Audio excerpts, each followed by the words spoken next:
Hi, this is Christian McBride, and I love Jross-tv. What's up, YouTube? This is Jross live in St. Louis at the Bistro with the man himself, jazz bass aficionado, Mr. Christian McBride. You said that like it was one word.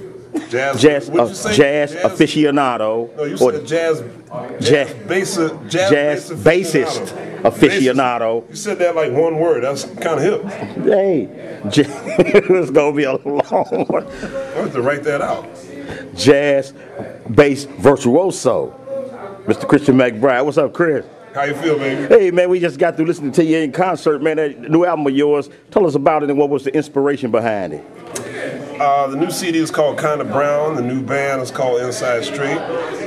2 years ago, I was hanging out in New York at the Village Vanguard, which is the most revered club in the entire country. One of the oldest jazz clubs in the whole world. And as I'm there hanging out, I realized that I hadn't played there with any of my own bands in about 10 years. And so I asked the owner, her name was Lorraine Gordon, if I could bring a band, and she said, of course, but you know what we do here, I don't want that rock and roll band you usually play with.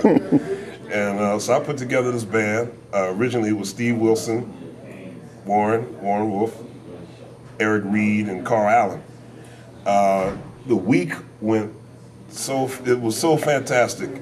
All the guys in the band, fans, the club, they were like, you got to keep this band together. I don't know what you got to do, but you got to keep this band together. So a year later, we did the CD, and this year it was released, and we've been touring since June. Okay, so what's the inspiration for it, Kinda Brown? That gig at the Vanguard, that was the inspiration. Yeah, but just now to put together a band that was all acoustic, all straight ahead swinging jazz. Well, I had once heard you in an interview on the Christian McBride TV on YouTube. You was talking about your two favorite Brown idols was an inspiration as well. Well, subconsciously, yes. I mean, James Brown and Ray Brown were not the catalyst, that made me say, okay, I'm going to sit down and think of them and write new music. That certainly wasn't what it was at all. Okay. I think I said that because everybody kept asking me what does Kinda Brown mean. Right. Didn't really mean anything. I was just hanging out. I know you say you got Christian viewers, but hey, I was in a bar one night and good Christian bar, no alcohol. I was hanging out with Jeff Tane Watts and Billy Childs, and I don't know what we were talking about, but somehow the phrase Kinda Brown came up. I was like, I like that. It's kind of hip. So that's kind of where it emanated. Oh, okay. Let's switch gears a little bit. I noticed when you're on stage, and you just be in your own world. What do you be thinking? Are you thinking music, or are you just thinking feeling, or your mind just somewhere else altogether? I don't know. You don't know? I'm thinking a whole lot of stuff. How's the audience enjoying the music? What are we gonna play next? How's everybody in the band doing? Are they feeling it? Are they into it? Are they focused? Are they paying attention?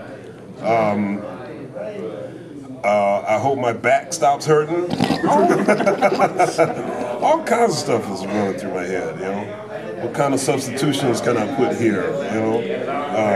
Should I lay out this course? I mean, there's a whole lot of stuff running through your head. So audience participation, is that a big deal for you to get that, audience get the vibe? Participation is very important for me. Because I grew up watching R&B and soul and rock concerts, and sometimes when you tell the audience, I mean, a lot of clubs do this, and I know they mean well, but when you say this is a listening room, depending on who you're talking to, they may misinterpret that as like, oh, this is a serious joint. I better not, I better behave. But what I've always loved about the audiences that I saw growing up is that, growing up in Philly, we go to these R&B concerts and the audience would be raucous, they'd be loud, but it would be in direct reaction to what was happening on stage.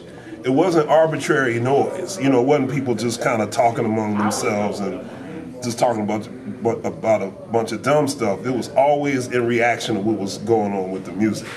So in jazz, one of my heroes as far as that's concerned is Cannonball Adderley. Because if you listen to all those great Cannonball Adderley live albums, the audience is like hollering. You know, Cannonball would play something slick, you hear people in the audience like, yeah!